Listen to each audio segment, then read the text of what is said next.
So who would like to start? Oh, beautiful Joe. Go for it.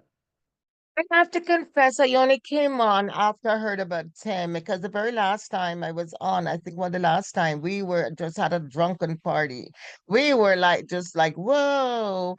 So I needed the community tonight. And when I saw that, I was just so sad. I really haven't been, my Wednesdays have been really crazy. But I just really felt I just needed in honor of Tim tonight. And when we Who? Hmm. Who?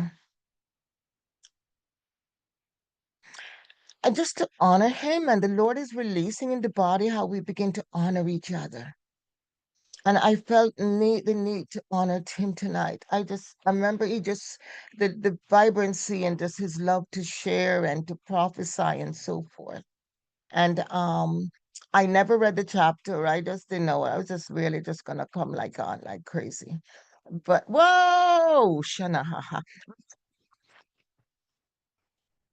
but I just felt Tim was worth coming on so that we could just honor him. And I just thank God for the time of that I got to know him over this period of time. So that's my share. We had a lot of other stuff going on, but that I just felt like that's what the Lord wants me to release. Whoa, Shanana, haha. And I'll mute myself.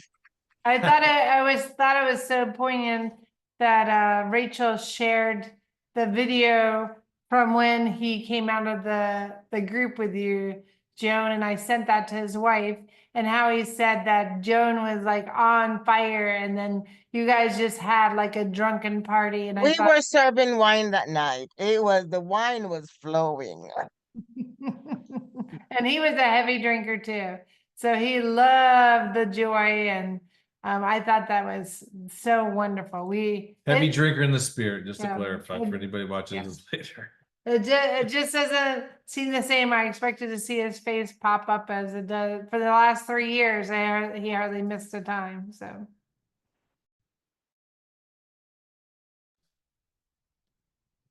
Anybody else want to share? You can share about Tim too, because I'll send it to his wife too. I'm going to send him that. He's pouring the new wine on you, Joan.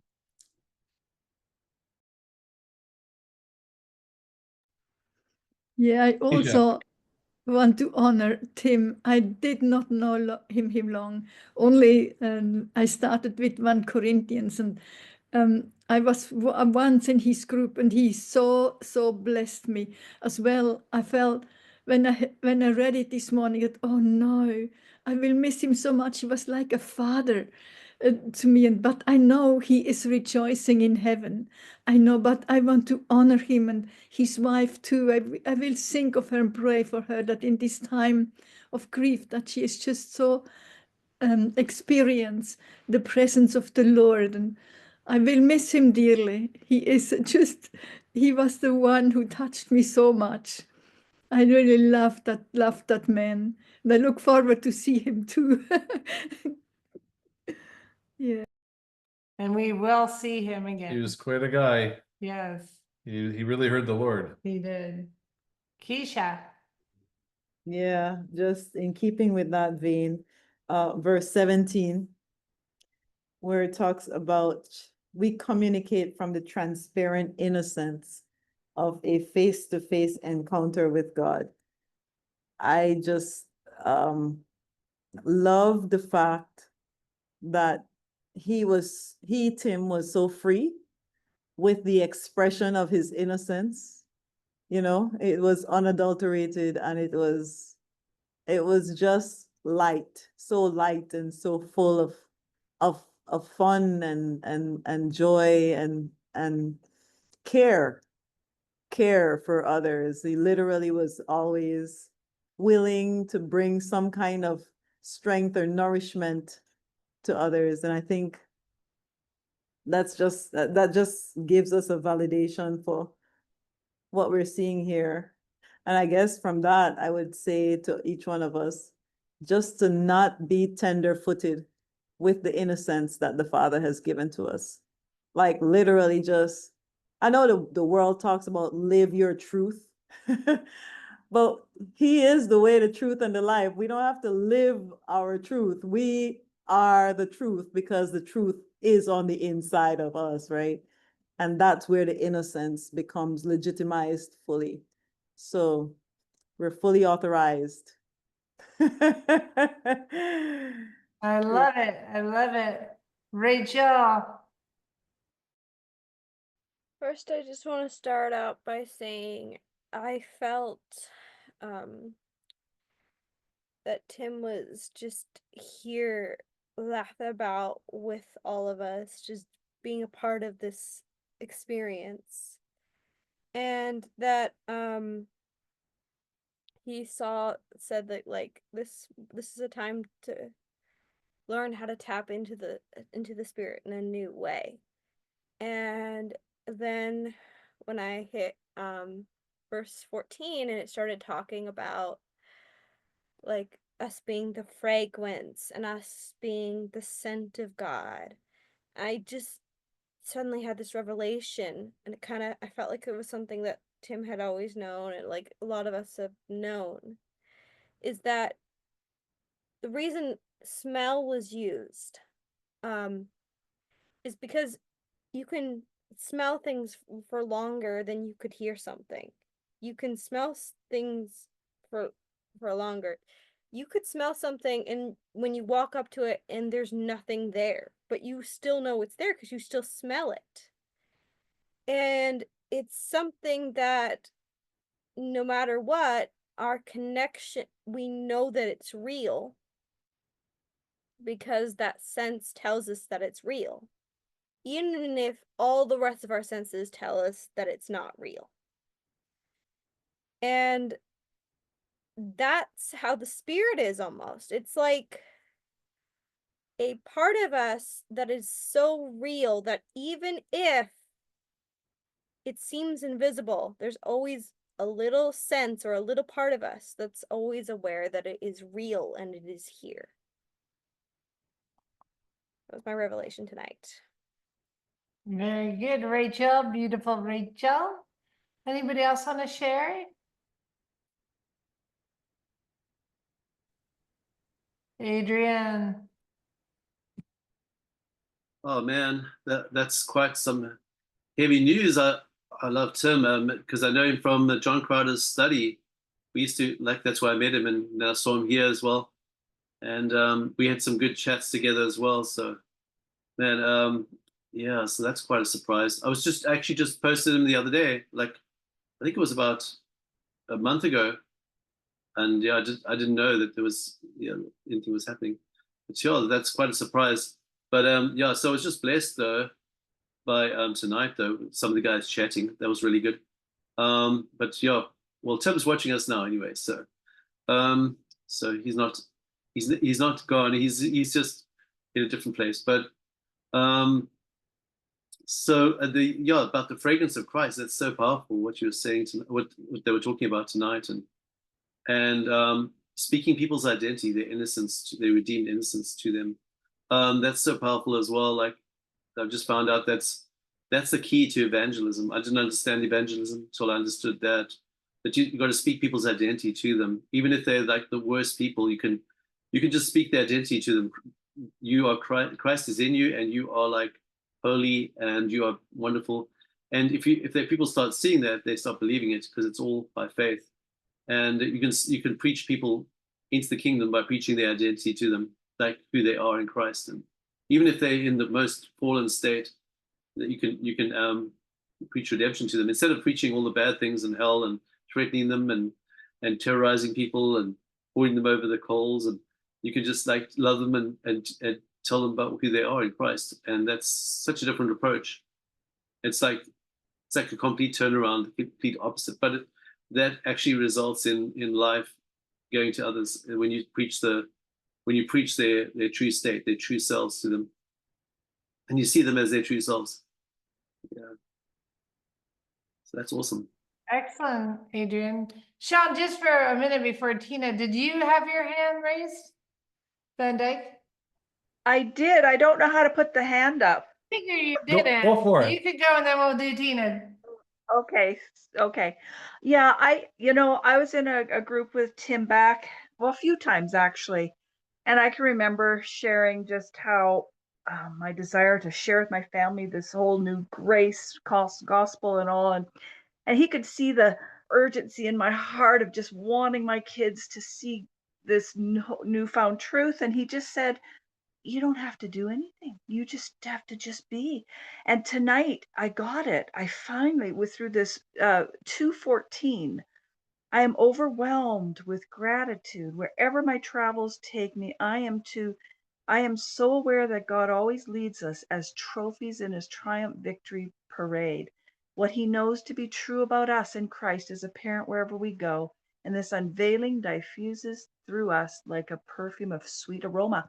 And we talked about that in our group actually tonight, and it was like, yes, it's that sweet aroma of what he is doing through us. And I was just giving an example. We're in Japan now, and a couple old men, I'm walking down the street and they just go hi to me. And I'm like, oh, hi, like as if I had known them or they knew me. And it was like, it's Christ in me and that sweet aroma of him coming out. And so, Tim, just gave me like I was like, no, okay, I can understand. I guess I don't have to do anything, but I still have this urgency, and I probably still will come up with that in my heart because that's always been me, just wanting, someone to know the greatest gift that we have to give them and to have them, but it's not me having to do it. And so, anyways, that was just yeah, he's a beautiful man that wanted to just give so much of that in Christ in us, and I got it.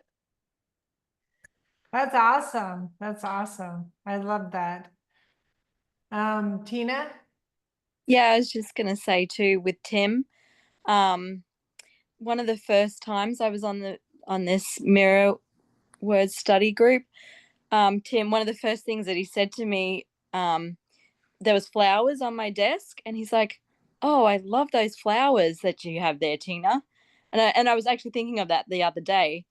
And it's funny that we're talking about the aroma and the fragrance. I'm gonna just blow dry my hair.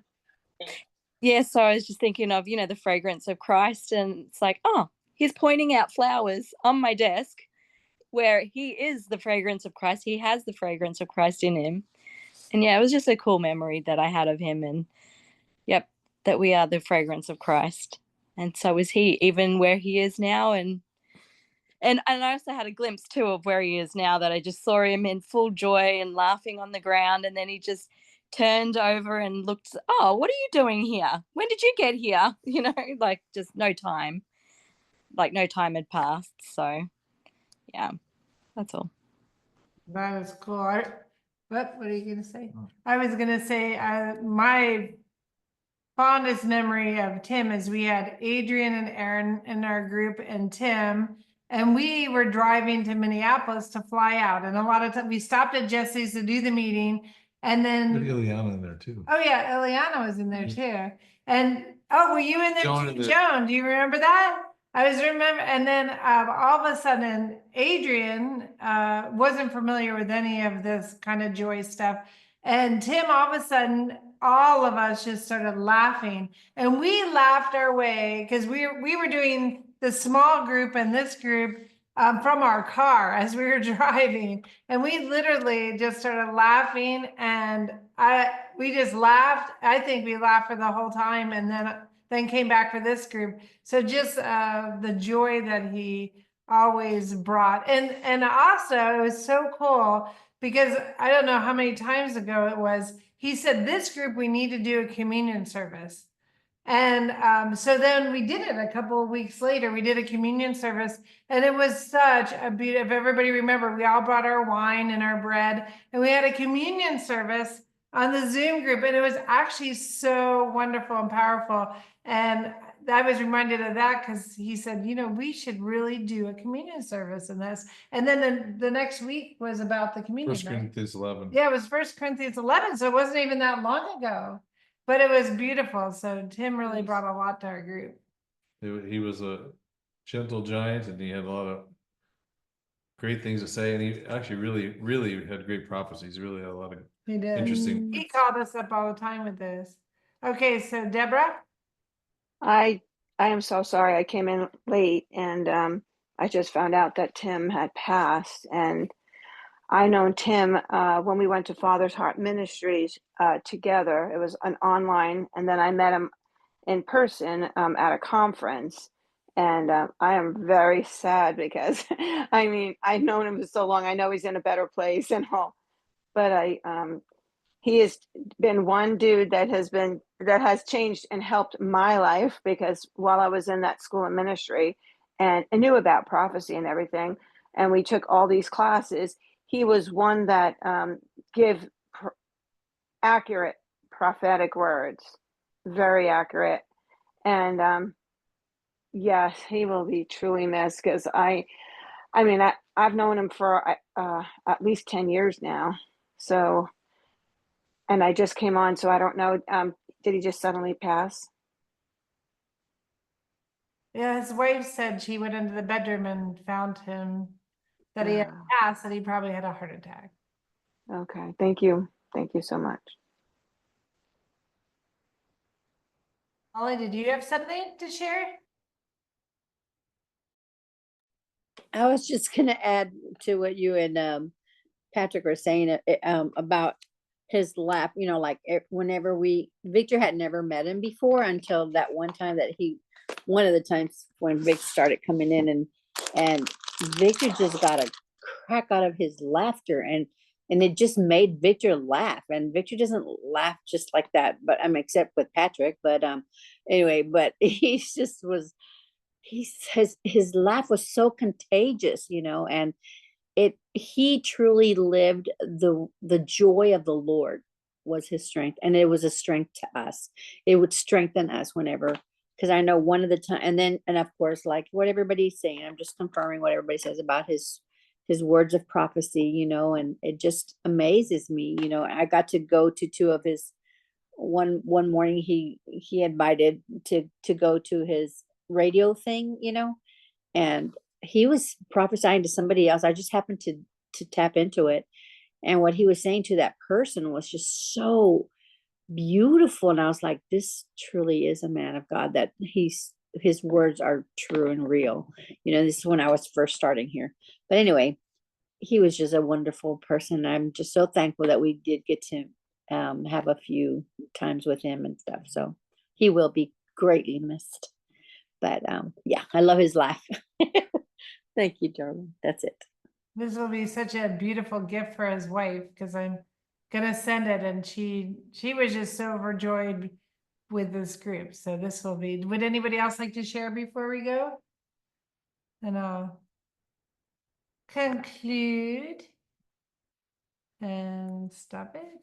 I just want to add one thing. We'll talk about the fragrance, and I was working at the gym, just in the childcare, and this lady walked in and she said, "Oh, this place smells. There's a fragrance here." And I said, "Oh, it's the fragrance of heaven." And just thought, like a little really little remark. And then she instantly said, she prayed that morning that Lord would bring her to a place where she felt safe with her child. And we developed a friendship just based on that one thing about the fragrance of heaven. And it doesn't matter where we are, whether we've transitioned or we're still here, there's a fragrance that we release because heaven lives inside of us. We carry the very existence and the fragrance of our beloved. And we can't help ourselves. It just flows out of us. It's because of who we are and whose we are and who's there. And I just really just thank God for the aroma, the fragrance that we have, that we emanate Jesus. That is so awesome. I love that. All right, some of us need our beauty sleep more than all you guys do. I do.